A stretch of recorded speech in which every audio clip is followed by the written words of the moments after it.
For today's video, I wanted to make a video about the current situation in Eastern Europe with Russia invading Ukraine and speak a little bit about how the research on consciousness and understanding the data and the research that has been occurring for the last few years, especially some of the things that I've been doing with this project, A Rational Divine Outline, how all of these knowledge and all of this data could actually improve the situation in the world and could improve the awareness of the leaders of the world into going into these wars. I truly believe that if this information was a little bit more mainstream, that people would look at the research and would take it seriously, the research on near-death experiences, the research on entheogens, which is overlapping and is giving very precise answers to some of the biggest questions that our philosophies and even our science have put forward. We wouldn't be in the situation that the world is today. And this situation is the resurgence of a new Cold War and the potential threat of nuclear warfare. Now, I wanted to make this video about that, but instead I found some different information that I really want to share, and it has to do directly with the use of nuclear warfare. I was researching about nuclear warfare and some of the ideas around the literature that I feature in this channel. And I found some interesting pieces of information that I really wanted to share because it heightens the importance of fighting the idea of using nuclear wars in any situation, regardless of whether countries go to war, regardless of anything. It seems that there is the potential that these weapons can affect not only the physical, socio-political, economical, geographical areas. It's not about just the utter destruction and all the pain and suffering that they are gonna inflict on mostly innocent people, given that these weapons are very indiscriminate in their targeting, but also how they could affect the very process of a soul going into the afterlife. As a bit of a disclaimer, in this section of the outline, this part of the outline, ongoing research, I usually speak about hard data, empirical data, the research attached to near-death experiences, out-of-body experiences, entheogen research, how the brain works, neuroscience, and so on and so forth. I usually speak about hard data, experiments, research, and so on and so forth. As part of the outline, I usually aid this with ancient philosophies, mythologies, religions, and some other literature which I use in this in the first part of the outline, the book The Ghost of Jesus, and also with pragmatic philosophy, where I use all this data to come up with theories, to try to close circles and present the information in a different way. Now, for this one time in this part of the outline, ongoing research, I'm going to use some speculative research, which is channelings. These people who claim who can channel entities from outer space, given that the following article that I'm going to be reviewing has to do with actual UFOs disarming nuclear warheads. And this has been confirmed. There's a lot of people talking about it. We just had the UFO disclosure last year. And I think it's pertinent to speak about this in the current world's situation. Before I move forward, I would like to remind you that if you want to join the growing discussion on consciousness and would like to be notified on the latest scientific discoveries and theories surrounding this topic and how they connect to ancient mythologies and philosophies, please like the video, subscribe to the channel, as I'll try to upload at least one video per week as I continue with the outline. The development, the use, and the threat of nuclear warfare are on itself a crime against humanity. In World War II, after the United States used these bombs, this warfare against Japan, fearing that the war would extend longer and the Soviet Union was going to aid Japan and the World War II was going to continue in that way, the United States chose to use the bombs in Hiroshima and Nagasaki. The amount of destruction, the lingering effects of the fallout is something that has been debated afterwards, and it's still debated, and it carried along huge ethical issues about existence, humanity. It goes beyond the war, it goes beyond politics. It's literally the desire to annihilate existence itself. Even one of the developers of the bombs, he has a very famous quote, very famous video, and he shows regret of creating this nuclear warfare. He refers to a Bhagavad Gita passage, "I am become death, the destroyer of worlds."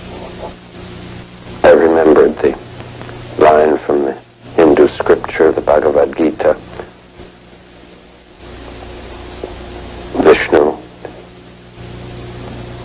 is trying to persuade the prince that he should do his duty, and to impress him takes on his multi-armed form and says, "Now I am become death, the destroyer of worlds."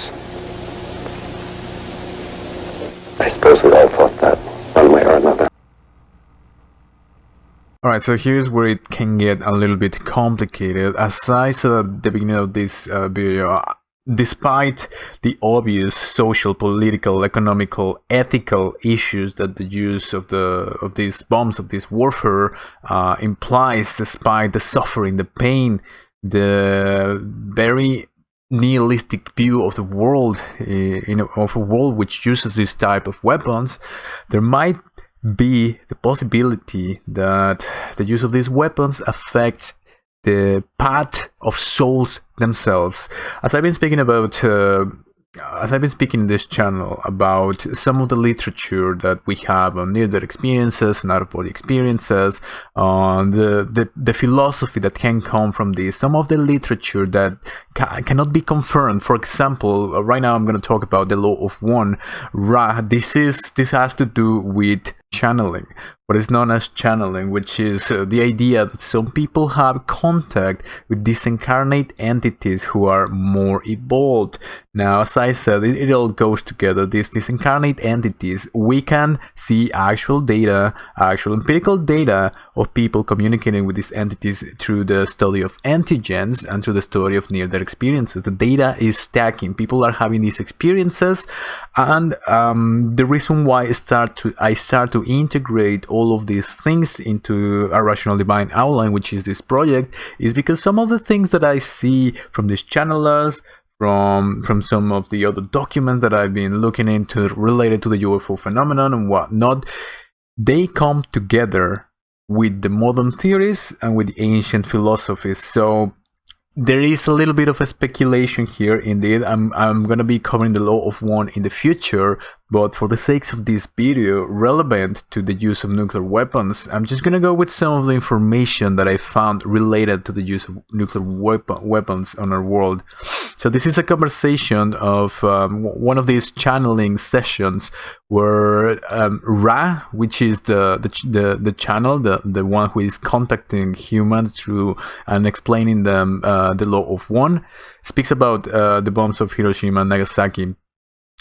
As they speak about Hiroshima and Nagasaki, the questioner says, "Then what you did, I am assuming, then is to create an air of mystery with the UFO phenomena, as we call it, and then by telepathy send many messages that could be either accepted or rejected under the following, of course, the law of one, so that the population would start thinking seriously about the consequences of what they were doing. Is this correct?" Talks about some of the interactions that they've been having with this entity named Ra and his purposes and why is he contacting people. It is believed that this Ra is the one who contacted the Egyptians in ancient times.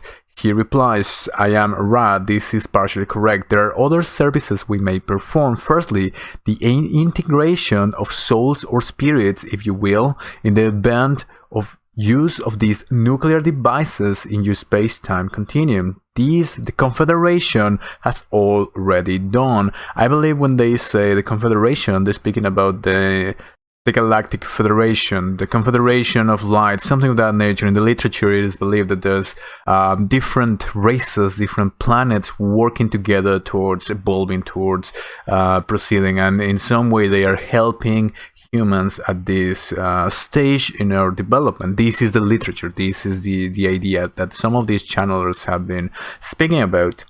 The questioner says, "I don't fully understand what you mean by that. Could you expand a little bit?" Ra replies, I am Ra. The use of intelligent energy transforming matter into energy is of such a nature among these weapons that the transition from space-time third density to time-space third density, or what you may call your heaven worlds, is interrupted in many cases. As I said, I spoke about this before, and how what the double slit experiment shows, what some of these quantum experiments show, is that perhaps we're seeing the world of the non-physical, of possibilities, and the collapsing of the wave function into creating reality. We're seeing this in between. Now, in the literature, it is stated that after you pass, you become part of this quantum field, part of this non-physical realm of possibilities. Now, what Ra is implying here is that the use of these nuclear weapons is such of a nature that it affects the very process of going and passing into the afterlife, which sort of makes sense. There are some theories. I'm going to be speaking about this theory in the future. The OR from Penrose and Hameroff, the orchestrated objective reduction. Basically, they say that when you die, the microtubules in your brain contain such information that is united with the unified field of consciousness, with the quantum field of information.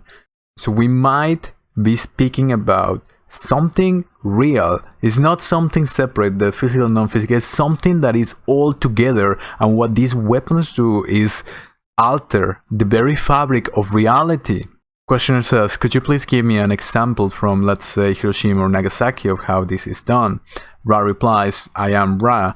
Those who were destroyed not by radiation, but by the trauma of the energy release, found not only the body-mind-spirit complex made unviable, but also a disarrangement of that unique vibratory complex you have called the spirit complex, which we understand as a mind-body-spirit complex to be completely disarranged without possibility of reintegration.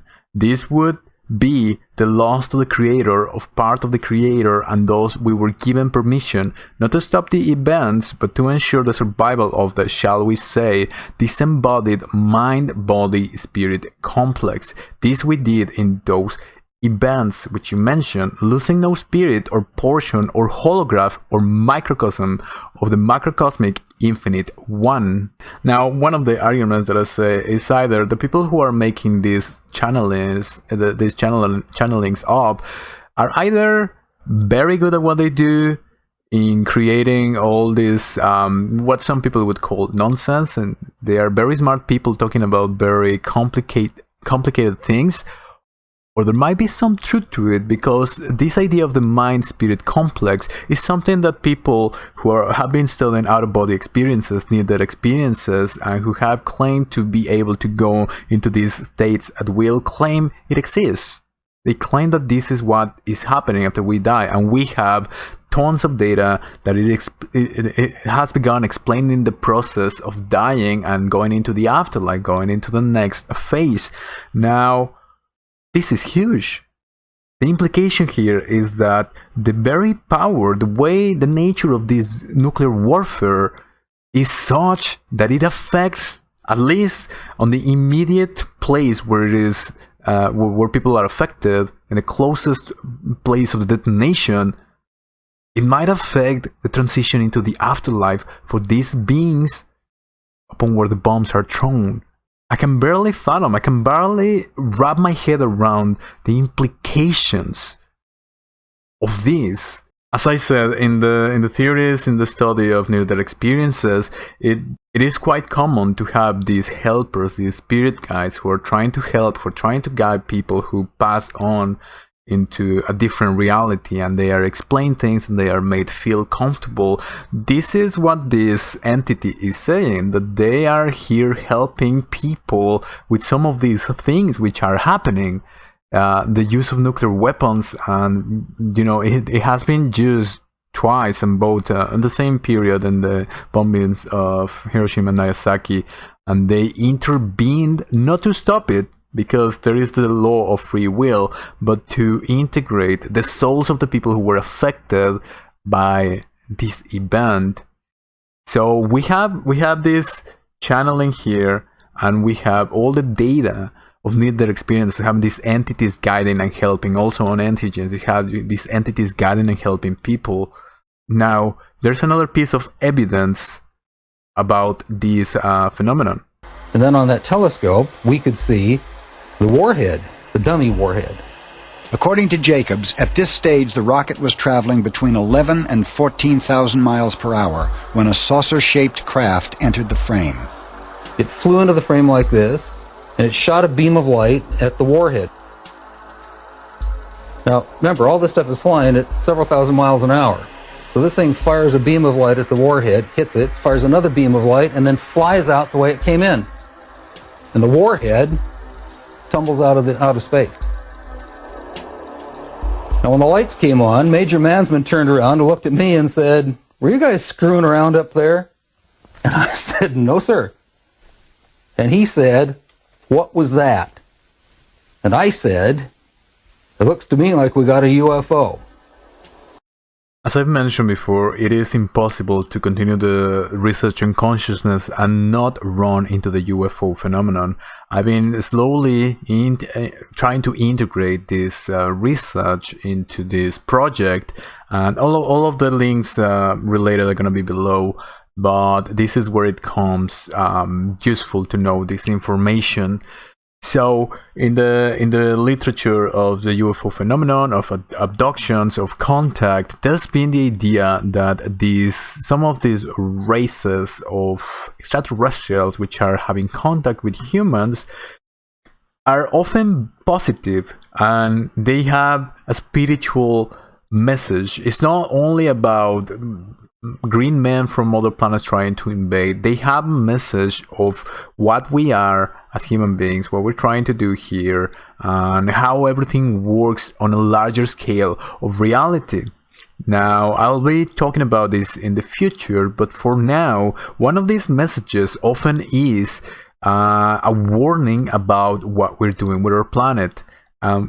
In the literature, in some of the ideas, some of the reports, some of the research on some of these alien races, the theory is that one of these races had a huge nuclear fallout, nuclear warfare, and now they need some sort of help, and this is why they are contacting humanity.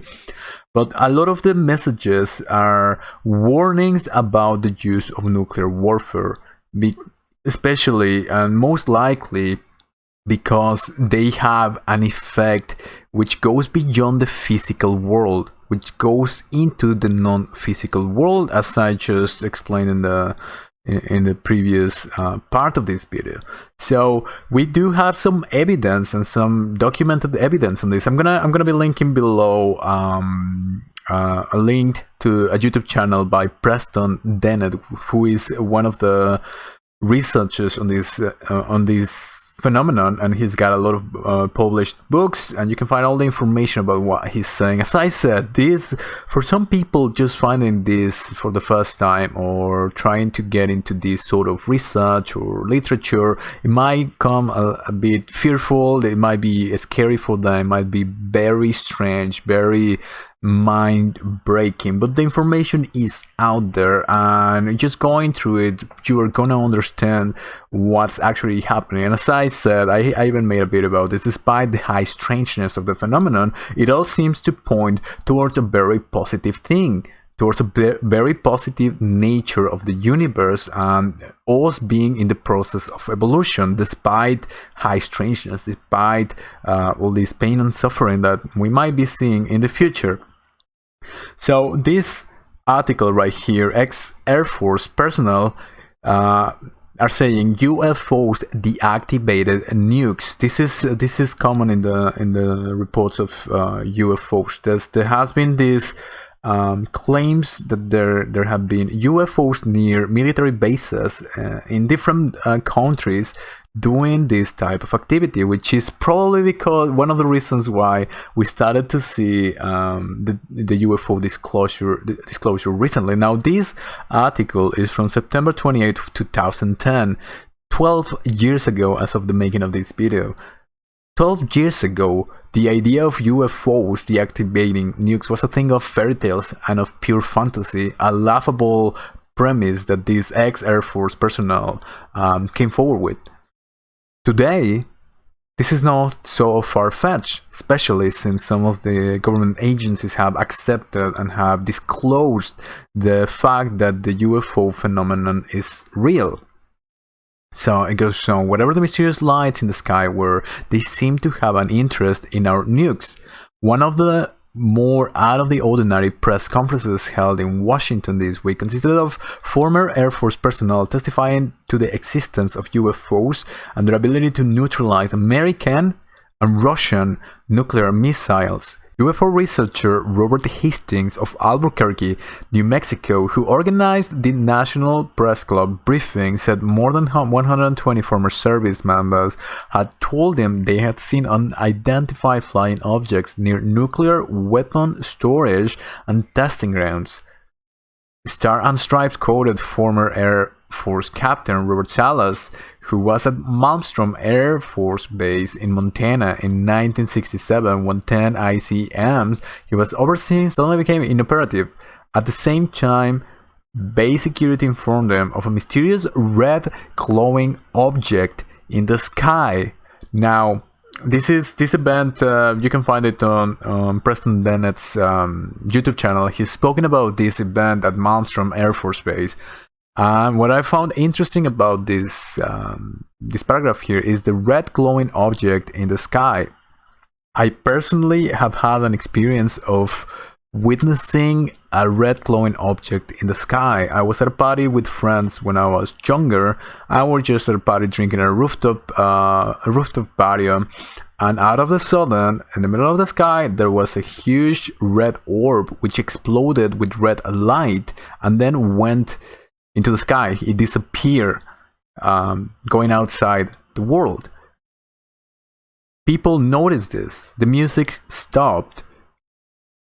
People didn't know what to make of it. People started to make jokes about it, and life continued as normal. But I have personally experienced and seen this red glowing object, which had no explanation whatsoever. In any case, it goes on. Similar sightings at nuclear sites in the former Soviet Union and in Britain were related. So we can see this playing out, and what we're seeing right now in the news is what we're seeing right now is the continuation of the Cold War.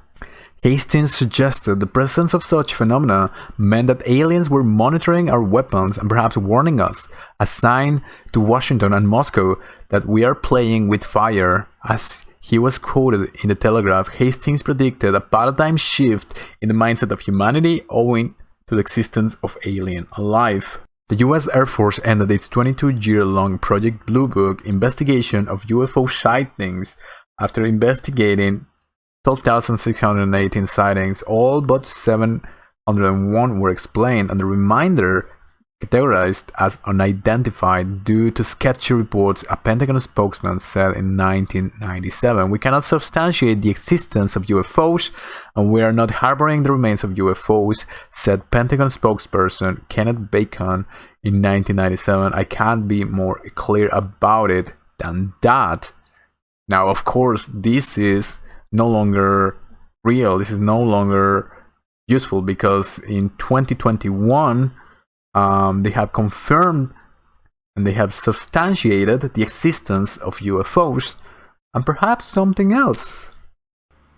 A few final thoughts about this. As I said, I can never come up with conclusions because there are no conclusions. This is an ongoing research, so just a few final thoughts about this phenomenon, about this research, is that when Ra speaks about this process that happens in the soul, he says that the way to overcome this is through love, through positive thinking. This is something that comes over and over and over in research on UFOs, abductions, and everything. The messages that keep coming are the same. It is about how we think about things, what we create with our thoughts, with our actions, with our memory complex, or of who we are as a species.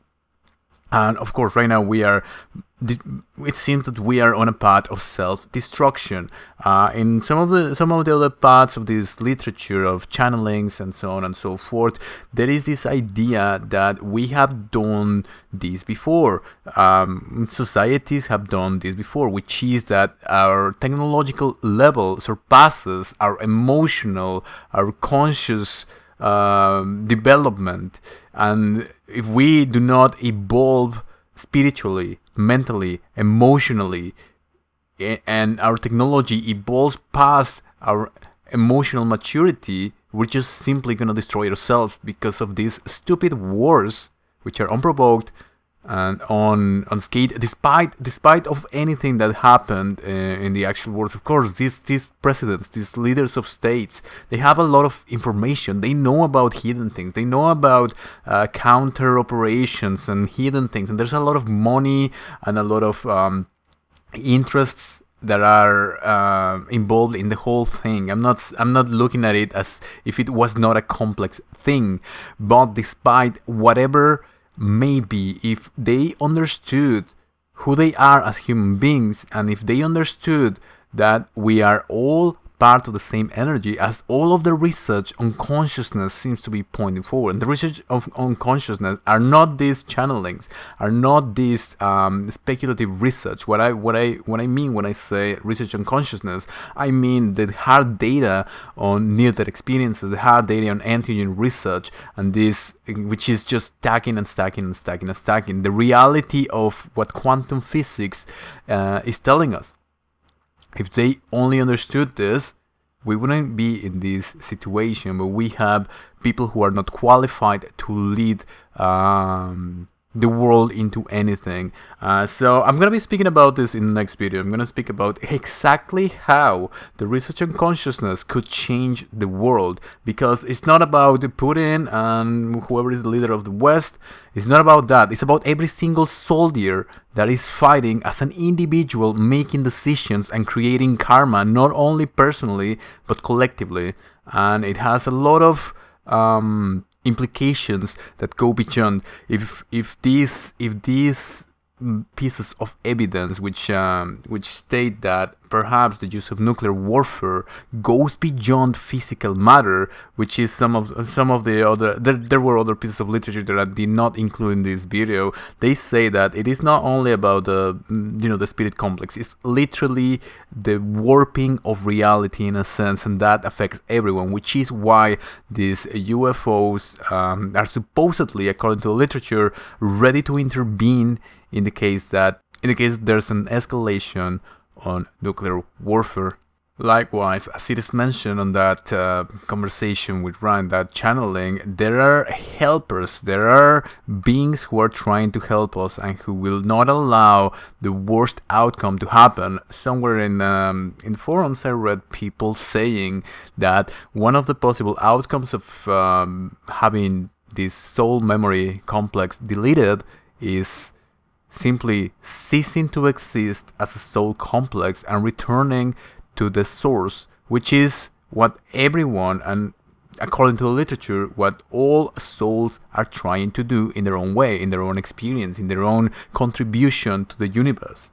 So their individual complex ceases to exist, ceases to continue the path that perhaps they have been on for I don't know how long. There seems to be no time in this in final reality, so they will simply go back to the source. Of course, all of this is highly speculative, but I know a lot of people have done a lot of research on this and they understand what I'm talking about.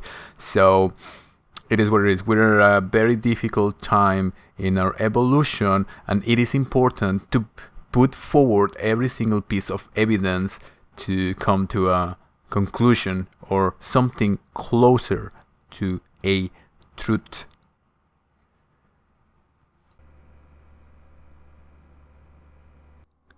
If you're on the path of finding the truth about reality and our purpose as humans on Earth, the information that I have to share concerns you. After a lifetime of research in philosophies ranging from Buddhism to the occult, I've encountered themes and patterns along some baffling information that is beginning to be seriously studied by science. A Rational Divine Outline, The Ghost of Jesus, is the first iteration of this project, where I analyze the message of Jesus without dogmatism, fanaticism, or religious bias. You can find my work available on Amazon on the link below. If you find this work valuable, consider subscribing, sharing, and following me on social media, as it'll help others in the same path to find this information. Thank you for watching, and I'll see you next time.